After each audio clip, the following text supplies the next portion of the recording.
संबोधित करेंगे। दोस्तों,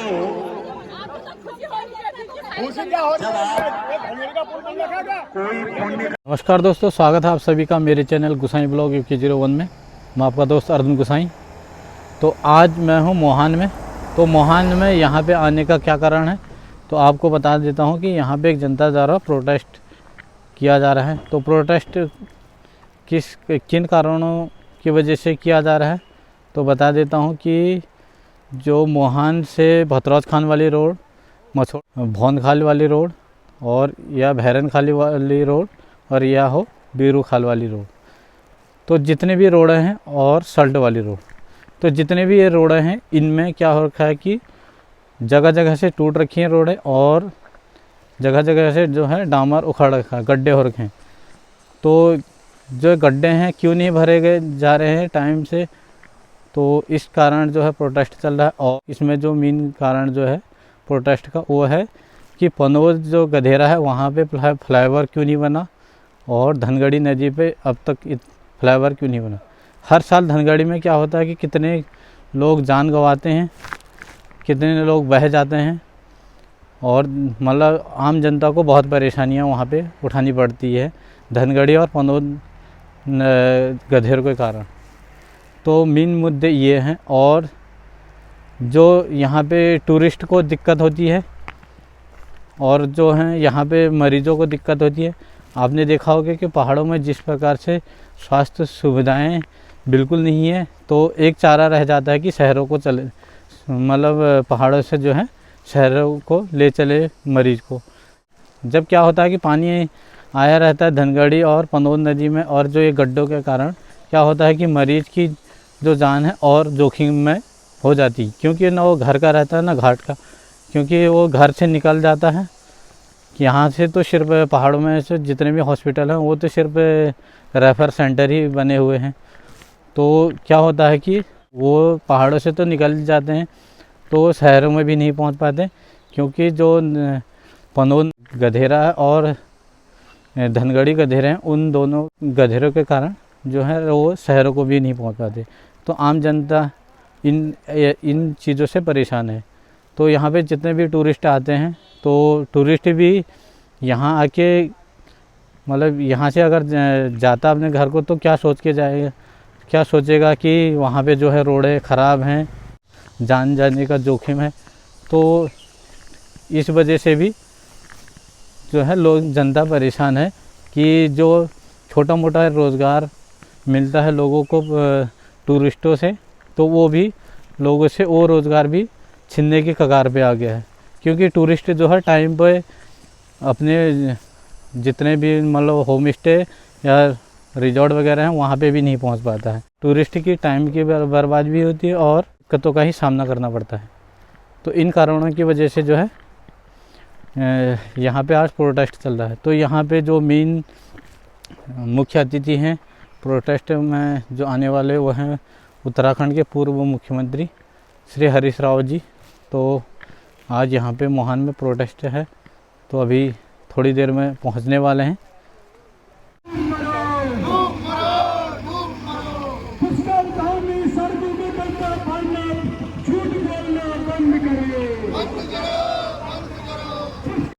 लहराने का काम किया, ऐसे लोगों का मैं हृदय से आभार व्यक्त करना चाहता हूँ। और संत की और महान जनता जिन्होंने राज्य प्राप्ति के लिए अनुग्रही आंदोलन किया, हमारे पुलिस के तमाम लोग दोनों जनता राजनीतिक कार्यकर्ता साथियों का, प्रधानमंत्रियों का, देश के सदस्यों का और सभी अपने अग्रणी नेताओं का आभार प्रकट करता हूँ कि आपने समय नहीं उनकी आवाज को सुनकर आप यहाँ पर पहुँचे हैं, इसके लिए आप बहुत बहुत बधाई के पात्र हैं। साथियों, इस देश को आजादी कराने में महात्मा गांधी जी ने जो आंदोलन चलाया उसमें पूरे देश के लोगों ने भागीदारी की।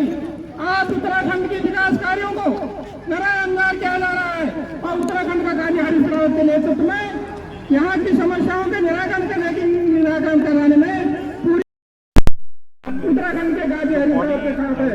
हरीश रावत जी जब कहेंगे जो कहेंगे कार्यकर्ता क्षेत्र की जनता उनके हर कदम की सराहना करेगी। तो यहाँ पे हमारे प्रशासन साथी, हमारे पुलिसकर्मी बंधु हैं, हम आपका विश्वास दिलाना चाहते हैं। हमने उत्तराखंड के गांधी हरीश रावत के नेतृत्व में काम किया है। हम आपको विश्वास दिलाना चाहते हैं कि हमारा यह आंदोलन बिल्कुल अहिंसक होगा, इसमें किसी प्रकार की कोई कोताही नहीं बरती जाएगी। हमारा जो हम किसी भी निशान करने के सोचकर नहीं है, हम केवल सरकार को चलाना चाहते हैं कि यार 80 साल की उम्र में श्री मोहन मोहन ने धन्यवाद बैठा है। हमने इन 6 सालों में हरीश रावत जी के आह्वान पर तमाम सल्ट, तुमाकुर, रामनगर और तमाम क्षेत्रों से आए कार्यकर्ता, तमाम पत्रकार बंधु और दोनों जिलों की प्रशासनिक व्यवस्था, किसी चीज के लिए तो हमें प्रशासन की व्यवस्था नहीं मिलती है, लेकिन हमारी पिटाई करने के लिए नैनीताल और अल्मोड़ा दोनों जिलों से पुलिस भरपूर मात्रा में आ गई है। इसके लिए उत्तराखंड की भारतीय जनता पार्टी की सरकार बधाई के पात्र है। साथियों, मैं उस क्षेत्र से हूँ जिस क्षेत्र में पिछले साल आपने धुमाकोट बस हादसा सुना होगा और उस बस हादसे में 48 लोगों ने अपनी जान गंवाई। मैं उसी विधानसभा क्षेत्र का निवासी हूँ जिसमें सिमड़ी में परसों 35 लोगों ने अपनी जान गंवाई। मेरी विधानसभा के अंदर 2 साल में 2 बस दुर्घटनाएं हुई, एक में 48 लोगों ने अपनी जान गंवाई, एक में 35 लोगों ने अपनी जान गंवाई। आप समझ सकते हैं कि हम कैसे क्षेत्र में रहते हैं। अगर किसी कहीं रेल हादसा हो जाए तो वहां भी 48 आदमी इकट्ठा नहीं मरते होंगे। दुर्भाग्य है हमारा। हम लोग ये पुलिस के ही जवान होंगे यहाँ पे कि जब हम लोग शाम को 4 बजे, 3 बजे, 2 बजे यहाँ पे पहुंच जाते हैं तो यहाँ से रात के 2-2 बजे तक हमें जाने नहीं देते। आप समझ सकते हो कि किसी ने यहाँ से पौड़ी जाना होगा, किसी ने थैलीसैंण जाना होगा, किसी ने गैरसैंण जाना होगा, किसी ने कर्णप्रयाग जाना होगा। कोई ये तो है नहीं कि किसी को यहाँ से मरचुला और सिर्फ आपको थोड़ा तक जाना है। हमारा साथ साथ इस सरकार से ये कहना है कि आप गड्ढा युक्त जो सड़कें हैं आपने पूरे उत्तराखंड को पूरे गड्ढे में डाल दिया है। ये अब चलने वाला नहीं है। आज एक बार फिर सब तमाम कार्यकर्ता आप देख सकते हैं कि चारों तरफ जितने भी जो यहाँ पे लोग आए हैं तो किसी न किसी पीड़ा से जूझ रहे हैं। इसी वजह से जो है यहाँ पे धरना स्थल पर आए हैं। तो जितने भी लोग हैं ये सब पीड़ित लोग हैं। तो हमारे बीच में उत्तराखंड के पूर्व मुख्यमंत्री हरीश रावत जी पहुँच गए हैं।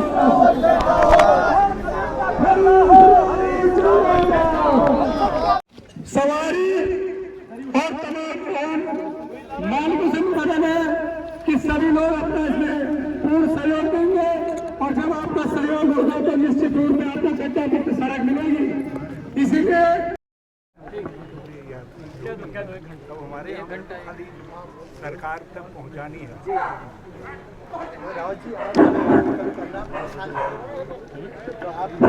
जनता के हितों को ध्यान में रखते हुए हम सबके प्रिय और पहाड़ की आवाज को बुलंद करने वाले माननीय हरीश रावत जी ने इस जाम को 2 घंटे की जगह 1 घंटे का करा है। सरकार को हिलाने के लिए मैं तो देख सकते हैं आप जानना करो।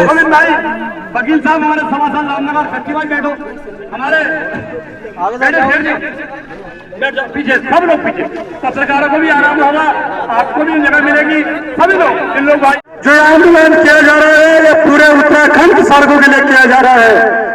चाहे रामनगर से मैदानी क्षेत्र का हो, चाहे रामनगर के तमाम पहाड़ों का सवाल हो, चाहे हल्द्वानी से हो, चाहे कोटद्वार से हो, चाहे देहरादून से हो, तमाम उत्तराखंड की सड़कों का जिक्र रावत जी ने पूर्व में रखा था कि उसके ऊपर सिर्फ मोहन बतौजगंज सड़क के लिए आपके द्वारा 1 घंटे का मौन उपवास किया गया था, लेकिन सरकार के द्वारा तब भी कोई कदम नहीं उठाया गया।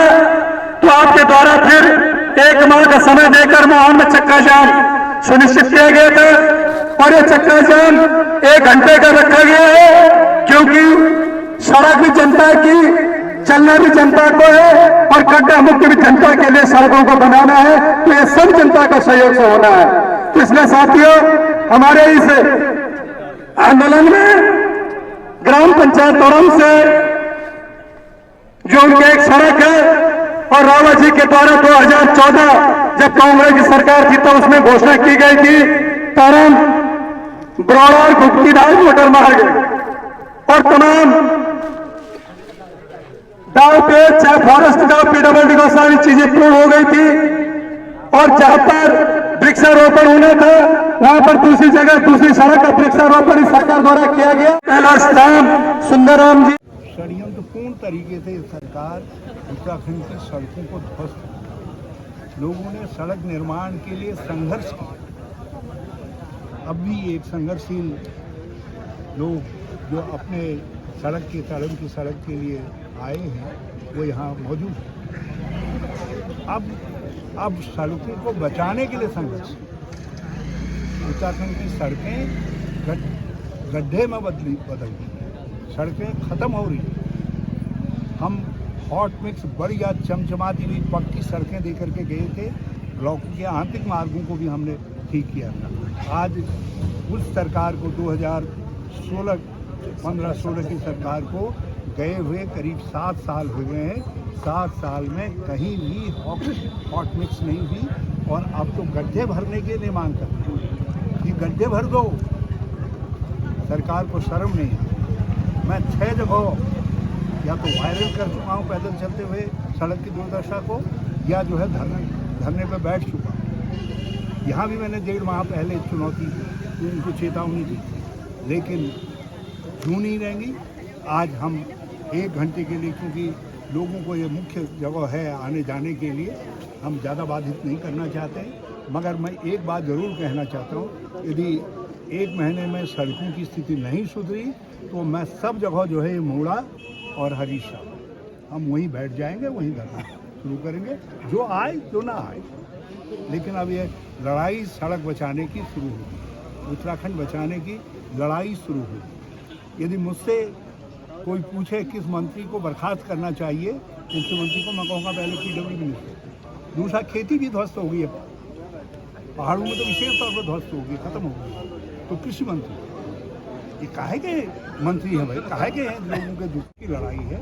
हम भत्रोज खान मोहान भत्रोज खान सड़क, मरचूला दूतियाल देवघाट, भिमार भीतापुर, मरचूला भिक्या से नांगूंगा वाली जो सड़क है वो बन नहीं रही, उसमें भी धीमापन है। मरचूला धुमापुर पौड़ी वाली, धुमापुर पिपली वाली, मरचूला दिगोली खाल रीठा महादेव, भुक्तिधार विताल धाम, दिगोली खाल अशुगांव और शशि खाल डंगुला मनेर तड़ार, पैसिया पीपना, थला झाड़ी मुन्ना और तड़म भुक्तिधार।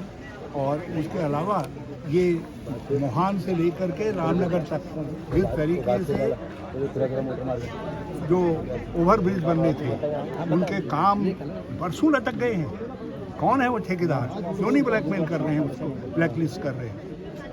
इतना समय ले लिया है और सब फिर बरसात आएगी अगली और उसमें फिर हमारे लोग बहेंगे इन नालों के अंदर। जो है नाटक किया है तुमने जो है वहाँ पर पुल बनाने का, और पुल बन नहीं रहे। और ये सारी इस सेक्शन की रामनगर से ऊपर, पौड़ी से नीचे, अल्मोड़ा से नीचे, खैरना से इधर की तरफ, इस इलाके के साथ ये बड़ा भारी षड्यंत्र है। इसलिए हमने मोहान को छांटा। हमने कहा भाई यहाँ से आवाज़ बुलंद करेंगे, केवल सांकेतिक रूप से। हम अभी तो चेतावनी दे रहे हैं और लोग कहते हैं, आप ही लोग लिखते हैं धाकड़ करके, तो हम कहते हैं मैं धाकड़ी बने रहो, भाकड़ मत बनो। खाली जुमलेबाज, एक दिल्ली में एक यहाँ, तो काम नहीं चलेगा। सर अल्मोड़ा में आज आपकी महत्वपूर्ण बैठक होने वाली है। देवेंद्र यादव आए हुए हैं, करण मेहरा भी वहाँ पहुँचे। आप इधर से अपनी शुभकामनाएं भेजी हैं और क्षमा भी चाहिए है। ये हमने तो पहले ही कह दिया है, कोई जितने मुझसे संबद्ध रहे हैं नौकरियों के मामले में, किसी मामले में भी यदि उनसे कोई पूछताछ करनी है तो पूछताछ करें।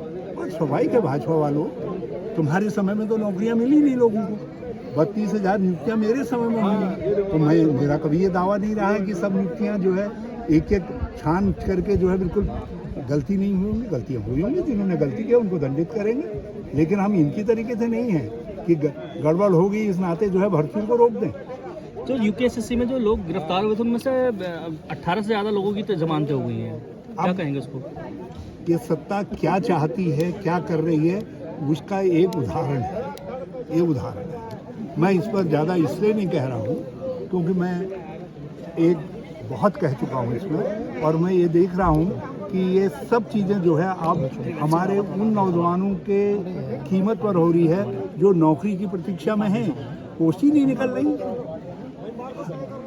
ये तो ऐसे घर हैं कि यदि घर में जाते वक्त जो है चौखट पर सर लग जाए तो भाजपा वाले उस घर ही को गिरा देंगे। अधीनस्थ सेवा चयन आयोग में कुछ गड़बड़ हुई तो इन्होंने अधीनस्थ सेवा चयन आयोग भी ध्वस्त करने का निर्णय कर लिया था, वो तो फिर मैंने हल्ला गुला मचाया तो थोड़ा बच गया। सर, एक और पूर्व मुख्यमंत्री हैं त्रिवेंद्र सिंह रावत, उनके ओएसडी पर 200 करोड़ की मनी लॉन्ड्रिंग का आरोप लग रहा है। देखिए, मैं जानता नहीं, मैं इतना भर जानता हूँ कि ऐसे मामलों की गहराई से छानबीन होगी। और ये एक बात, दूसरी बात ये देखी जानी चाहिए कि ये सब चीज़ें जो है केवल कुछ समय की सुर्खियाँ न रहें। ठीक है। और इन चीज़ों को यहाँ के जनता के सवाल के रूप में होनी चाहिए, कुछ हुआ नहीं है।